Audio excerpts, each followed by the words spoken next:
कोण कुणाच्या आठवणी पुसू शकत नाही, इतिहास मिटवता येत नाही अशा शब्दात वंचित बहुजन आघाडीचे नेते प्रकाश आंबेडकर यांनी रवींद्र चव्हाणांवर निशाणा साधलाय। तसंच इतिहास पुसण्याचा प्रयत्न करणाऱ्यांचा स्वतः इतिहास नसल्याचा टोला आंबेडकरांनी लगावलाय।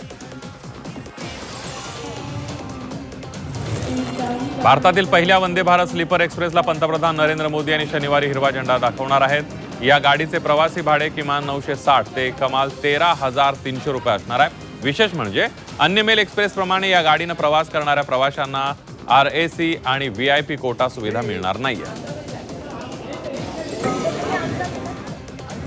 नाशिकमध्ये भाजपने 54 बंडखोरांची हकालपट्टी केली आहे। यामध्ये माजी महापौरांसह 20 माजी नगरसेवकांचा समावेश आहे। पक्षशिस्त मोडल्याने त्यांची पक्षातून हकालपट्टी करण्यात आली आहे।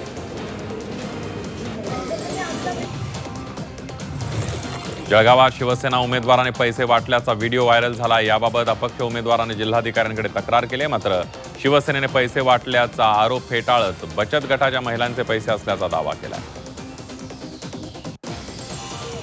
महिला बाल कल्याणच्या स्मार्ट पैसे वाटप केल्याशिवाय भाजप निवडून येऊ शकत नाही असा घणाघात काँग्रेस नेते विजय वडेट्टीवार यांनी केलाय। तसंच यावर निवडणूक आयोगाचं लक्ष नसून आयोग गुलाम झालाय का असा सवालही त्यांनी केला।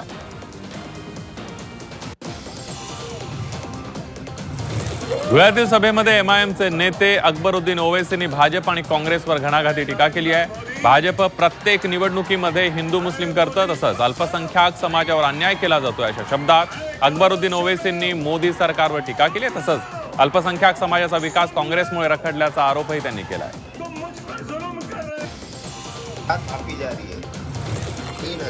मुंबईतील प्रभाग 94 मधील राष्ट्रवादी काँग्रेसच्या उमेदवारांच्या कार्यकर्त्यांनी पैसे वाटप केल्याचा आरोप केलाय। जावेद शेख यांनी याबाबतचा आरोप केलाय। शेख यांनी याबाबत तक्रार दिल्यानंतर संबंधितांवर कारवाई करण्यात आली आहे। ये 15 माले पे जिसान सिद्दीकी। अहिल्यानगरमधील शिवसेनेचे उमेदवार अनिल शिंदे यांना हृदयविकाराचा त्रास सुरू झाल्यानं रुग्णालयात दाखल करण्यात आलाय।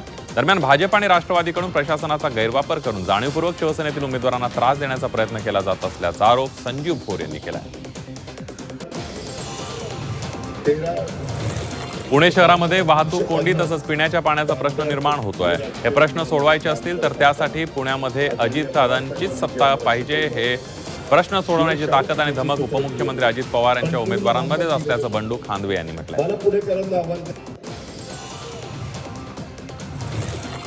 मराठी माणसाचं नाही तर तुमचं अस्तित्व पणाला लागलंय अशा शब्दात मुख्यमंत्री फडणवीस आणि ठाकरे बंधूंवर निशाणा साधलाय। तर मराठी माणसाच्या अवस्थेसाठी ठाकरे जबाबदार असल्याचा पलटवार उपमुख्यमंत्री एकनाथ शिंदेंनी केलाय। मराठी माणसाच्या अस्तित्वासाठी शेवटची लढाई असल्याचं राज ठाकरे यांनी म्हटलंय। वरळी कोळीवाडा वॉर्ड क्रमांक 193च्या ठाकरे गटाच्या उमेदवार सौ हेमांगी हरीश वरळीकर यांचे पती व महिला शाखा संघटक संस्कृती सावंत यांना पैसे वाटत असल्याचा आरोप अपक्ष उमेदवार श्री सूर्यकांत कोळी यांनी धाड टाकली। त्यांच्यासोबत सर्व स्थानिक जागरूक नागरिकांनी मिळून पकडले तसा आरोप कोळींनी केला। काय तुमच्याकडून एक्सपेक्टेड नव्हतं। सोलापूरचं ग्रामदैवत श्री सिद्धरामेश्वर यांचा अक्षता सोहळा मोठ्या भक्तिमय वातावरणामध्ये संपन्न झालाय। यात्रेतील मुख्य विधी असणाऱ्या अक्षता सोहळ्यासाठी भाविकांनी गर्दी केली होती। श्री सिद्धेश्वर महाराज यांच्या यात्रेनिमित्त कर्नाटक, आंध्र इथून मोठ्या प्रमाणावर भाविक येतात।